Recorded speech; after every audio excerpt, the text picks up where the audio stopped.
Hello everyone, good evening. কেমন আছো সবাই? আশা করি খুবই ভালো আছো। তো আমিও মোটামুটি ভালো আছি, খুব ভালো আছি বলবো না। তার কারণ কিছুদিন ধরেই তো তোমরা আমার ছোটো ছোটো শর্ট ভিডিওতে দেখতেই পাচ্ছ আমি বলছি যে আমার শরীর খুব একটা ভালো নেই। তার জন্য ঠিক মতন ভিডিও পোস্ট করতে পারছি না, ভিডিও ঠিক মতো তৈরিও করতে পারছি না। তোমরাই বলো যে ঠিক শরীর ভালো না থাকলে কি মন ভালো থাকে? আর মন না ভালো থাকলে কি কোনো কিছুই করতে ইচ্ছে করে বলো? তো কি বলবো বলো তো? অনেক দিন হয়ে গেল যে আমি ব্লগ ভিডিও তোমাদের সাথে শেয়ার করিনি। অনেক দিনই হয়ে গেল। তো দেখো সেই জন্যই কিন্তু কথা বলতেও আমার একটু বেশ ইতস্তত বোধ হচ্ছে। তো তোমরা প্লিজ আমাকে একটু মানিয়ে নিও। কারণ কি বলো তো, প্রতিদিন যদি ডেইলি ভিডিও দিই তাহলে কিন্তু একটা কথা বলার এনার্জি থাকে, আর এরকম মাঝে মাঝে ভিডিও দিলে কি আর কথা বলার এনার্জিটা থাকে?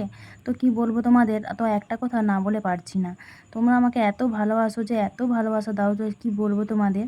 আমি একটা সাধারণ গ্রামের মেয়ে, একটা সাধারণ গ্রামের বউ, আর সাধারণ সাধারণ ভিডিও বানাই।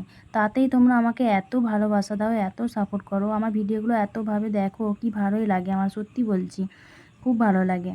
আর আমার তো সেরকম সাজুগুজু করারও সময় হয়ে ওঠে না যে সাজুগুজু করে ভিডিও বানাবো, সেটুকুও হয়ে ওঠে না। আমি যেরকম সাধারণ বাড়িতে থাকি সেই রকম সাধারণভাবেই ভিডিওগুলো বানাই, আর সেইভাবেই তোমাদের সাথে শেয়ার করি। তাতেই কিন্তু তোমরা ভিডিওগুলো আমার দেখো। শর্ট ভিডিও থেকে কিন্তু আমি এই ব্লগ ভিডিওতে তোমাদের কাছ থেকে অনেক অনেক ভালোবাসা পাই।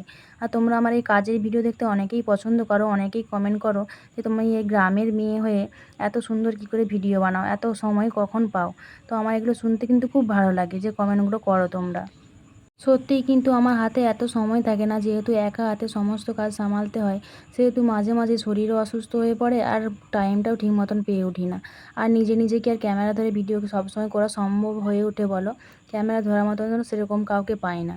তার জন্যই মাঝে মাঝে মনে হয় যে ধুর ভিডিও আর করবো না।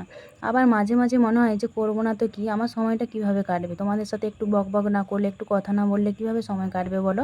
তো দেখো, আগের দিন কিন্তু আমি তোমাদের দেখিয়েছিলাম যে আমি একটা আনারস কেটেছিলাম, আনারসটা খেয়েওছিলাম, কিন্তু কিভাবে জড়তে দিয়েছিলাম সেটা কিন্তু তোমাদের দেখানো হয়নি। তো দেখো, এখন একটা বিট লবণ, চিনি আর লঙ্কার গুঁড়ো দিয়ে এই আনারসটাকে একটু জড়তে দিয়ে দেবো, তারপরে মা ছেলেতে মিলে খাবো। তারপরে দেখো, তোমাদের দাদা কিন্তু এখন বাড়িতে নেই, সে যখন আসবে তখন খাবে। তো বন্ধুরা, তোমাদেরকে আমি একটা কথাই বলবো, আমার এই ছোটো ছোটো কাজের ভিডিও তোমরা দেখতে ভালোবাসো, আমার ব্লগ ভিডিও দেখতে ভালোবাসো, আমাকে ভালোবাসো, অনেক সাপোর্ট করো, এগুলো আমার খুব ভালো লাগে। এইভাবেই আমার পাশে থেকো, সত্যি বলছি, অনেক আমার ইচ্ছে, অনেক অনেক ইচ্ছে যে আমি নিজের পায়ে একটু দাঁড়াবো, নিজের একটা পরিচয় তৈরি করবো, আস্তে আস্তে এগিয়ে যাব তোমাদের ভালোবাসা পেয়ে।